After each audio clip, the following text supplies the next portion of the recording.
O autor que caiu e renasceu mais forte. Esse vídeo é baseado no livro Jump, a Era de Ouro do mangá, escrito por Hiroki Goto, ex-editor-chefe da Shonen Jump durante a sua fase mais lendária, a Era de Ouro nos anos 80. E o foco de hoje é em um mangaka com uma obra bem querida pelo público brasileiro. Masami Kurumada é o autor que encarna com fidelidade o espírito dos mangás Nekketsu, onde os personagens enfrentam suas dificuldades de frente e onde se esforçar é uma necessidade. Sua trajetória como mangaka o transforma no próprio protagonista de uma jornada de superação que parte de um ringue de boxe e culmina nos templos dos deuses. O código do Nekketsu. Nekketsu significa sangue quente. É um termo usado para descrever heróis apaixonados, viris e determinados. Em mangá shonen, esse estilo é sinônimo de coragem, sacrifício e perseverança. O mangá do estilo Nekketsu gira em torno de heróis que enfrentam as derrotas, reconhecem suas fraquezas e crescem com esforço e superação. Quando bem escrito, isso mantém a história envolvente e evita que se torne repetitiva.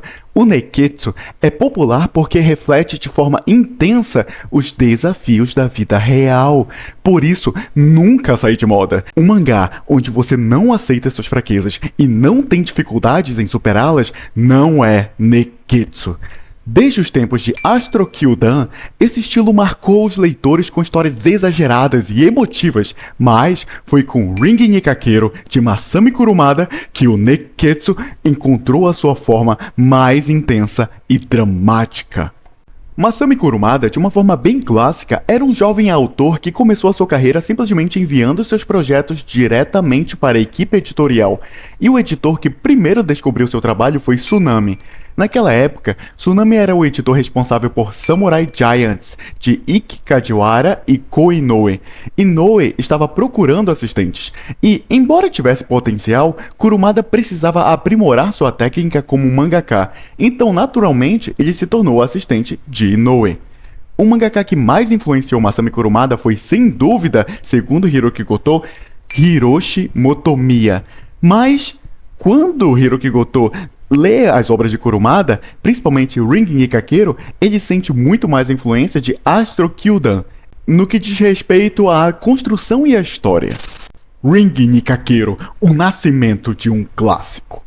Ring Nikakero começa com um drama familiar e se transforma em um épico de luta. A história gira em torno de Kiko, uma garota forte e determinada que decide transformar seu irmão chorão Ryuji em um campeão do boxe. Que ideia legal, né? O laço entre os dois é o fio emocional da narrativa, mas não para por aí. Ryuji encontra seu grande rival, Jun Kenzaki, e entra no torneio de boxe de Tóquio. E é aí que algo mágico acontece. A partir desse torneio, o estilo do mangaka evoluiu repentinamente, seja pelo design dos personagens, pela atmosfera da história ou pelo estilo narrativo. Kurumada deu um grande salto à frente com essa obra. O mangá ganhou imensa popularidade durante esse torneio, graças aos seus diversos personagens, mas também ao alto sacrifício de seu herói que supera um por um todos os desafios que lhe são apresentados na forma de adversários incríveis. A história então progride seguindo com os códigos de um mangá Nekketsu ao pé da letra.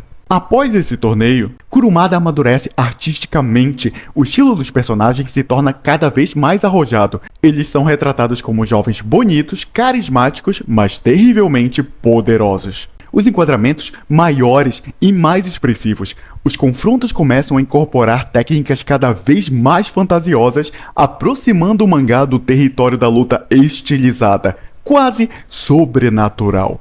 Com o passar dos capítulos, os golpes deixam de ser apenas socos e ganchos, passam a ser super ataques, nomeados com grandiosidade e ilustrados com impacto. Os adversários com habilidades quase místicas surgem e Ryuji enfrenta lutadores que mais parecem deuses em potencial do que boxeadores. O mangá se afasta do realismo e mergulha cada vez mais no espetáculo. A redação da Shonen Jump se orgulhava de afirmar que a revista era feita por homens de hoje para os homens de amanhã, refletindo claramente um foco nos valores e códigos masculinos, embora algumas obras atraíssem garotas jovens, como o Ring Nikakero. Isso geralmente se devia aos personagens viris e atraentes, e não a um conteúdo pensado para elas. No geral, a revista sempre foi marcada por uma forte identidade masculina. Ring Nikakero estava indo muito bem, porém Masami Kurumada já demonstrava uma limitação que irá perdurar em seus mangás futuros: a dificuldade de desenvolver vilões profundos, recorrendo muitas vezes a estereótipos. No entanto, ele compensa isso ao transformar as lutas em momentos intensos e quase divinos, com forte carga estética e emocional por meio de sua direção e narração. Kurumada se esforça para capturar o lado cru e angustiante das lutas, com lutadores cujos corpos estão reduzidos a farrapos ensanguentados. Apesar da simplicidade de alguns antagonistas, Kurumada eleva os combates a um nível quase poético, fazendo Ring Nikakero ser uma obra que ultrapassa o neketsu tradicional e valoriza a beleza na dor e na superação. A popularidade explodiu. Ring Nikakero oscilava entre o primeiro e o segundo lugar no ranking semanal da Jump. Com uma arte estilizada e uma narrativa cheia de paixão, a série tocou o coração dos leitores, com personagens que se lançavam ao limite em cada luta. Era suor, sangue e alma condensados em páginas dramáticas. O neketsu em sua forma mais pura. A crise na Jump e a queda de Kurumada.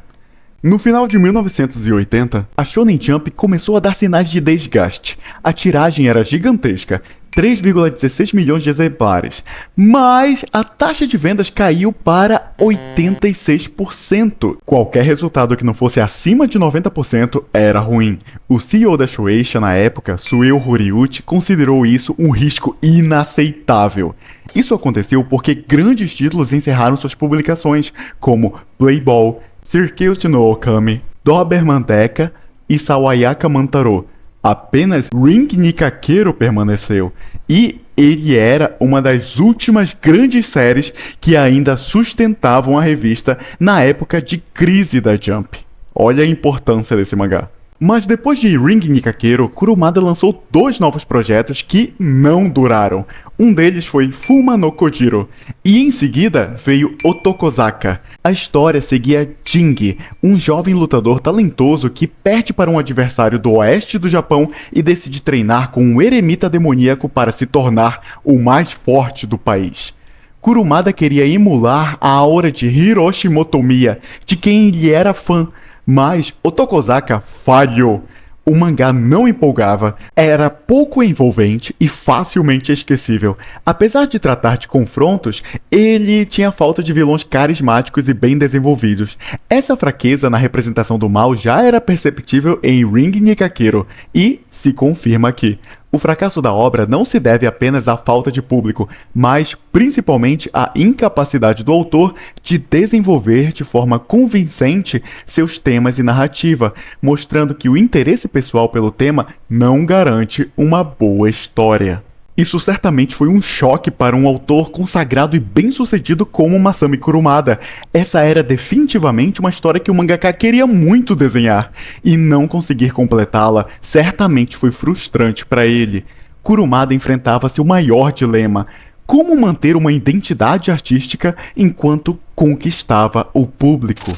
A escolha pelo caminho comercial. Após esses fracassos, Kurumada tomou uma decisão que mudaria sua vida: seguir o caminho mainstream desde o começo, como declarou no volume 1 de Saint Seiya. Isso significava criar uma obra pensada desde o começo para ter produtos derivados e apelo amplo. E com isso, muito rapidamente, Saint Seiya foi adaptado para anime. Essa virada não foi uma decisão criativa, mas uma estratégia inteligente. Kurumada entendeu que, para continuar desenhando o que amava, precisaria vencer em um novo jogo, o do mercado. E ele venceu. Saint Seiya, ou Os Cavaleiros do Zodíaco, como é mais conhecido por aqui, mistura mitologia grega, armaduras mágicas e heróis que gritam o nome de seus golpes. Marca registrada de Kurumada. A história originalmente se divide em 3 grandes arcos: Santuário, Poseidon e Hades. O foco está nas disputas de poder e no sacrifício dos Cavaleiros de Bronze para proteger Athena. Inicialmente isso pode parecer meio arriscado, porque Kurumada estava explorando um novo gênero com um mangá de fantasia. Porém, Elementos desse estilo já estavam presentes na segunda metade de Ring ni Kakeru. Ele se afastava do esporte puro a essa altura e se aproximava da fantasia e dos combates exagerados. Marcas registradas como ataques especiais, acompanhados de gritos e personagens masculinos bonitos que envolviam tantos leitores homens quanto mulheres, já estavam lá e seriam reutilizadas com sucesso em Saint Seiya. O Masami Kurumada de Saint Seiya mostra uma clara evolução em relação ao seu trabalho anterior. A nova obra apresenta um traço mais expressivo, um layout mais limpo e um forte senso de camaradagem entre os personagens, destacando relações emocionais entre mestres e discípulos. Embora mantenha elementos clássicos do estilo Nekketsu como esforço e superação, Saint Seiya abandona o tom bruto de suor e sangue por uma atmosfera mais mística e divina. Essa mudança reflete o amadurecimento do autor, que enfrentou dificuldades criativas após Ring ni Kakeru e saiu delas artisticamente fortalecido. Tudo contribuía para um universo rico e vendável. As armaduras brilhantes serviam de inspiração direta para brinquedos e colecionáveis. Sabe esses diagramas que mostram como as armaduras dos cavaleiros eram montadas? Então, eles estavam presentes com o objetivo de criar e vender estatuetas mais tarde. E o plano comercial de Kurumada definitivamente funcionou. O mangá virou anime, ganhou adaptações teatrais e invadiu o mundo inteiro, marcando gerações. O sangue, suor e lágrimas de Ring ni Kakeru deram lugar a uma beleza divina, onde os combates mais pareciam danças celestiais. O Nekketsu ainda estava lá, mas agora com armaduras de ouro e olhos brilhando com o cosmo. A trajetória de Masami Kurumada é a prova viva de que o Nekketsu não está nos personagens apenas, está nos próprios autores que vivem as suas histórias. Ele enfrentou derrotas reais, fracassos editoriais, perdas de leitores, mas não desistiu. Ao contrário, se reinventou, abraçou a lógica do mercado sem perder a paixão pela luta, pela superação e pelo heroísmo trágico. Ring ni Kakeru mostrou que o mangá de luta podia ser arte. Saint Seiya provou que também poderia ser indústria, e ainda assim emocionante. E no fim, o autor que desenhava boxeadores ensanguentados se transformou em um criador de cavaleiros imortais. Como um de seus próprios personagens, Kurumada caiu, se levantou, mais forte, mais sábio e mais brilhante. Porque o verdadeiro Nekketsu não é só sobre vencer, é sobre nunca parar de lutar. Se gostou desse vídeo, considere deixar o like ou se inscrever, isso me motiva a trazer mais conteúdos do tipo. E caso não saiba, sou professor na escola de mangá Me Too Art Studio, é uma escola de mangá online, cujo link vai estar aqui embaixo. Bom, é isso galera, até a próxima!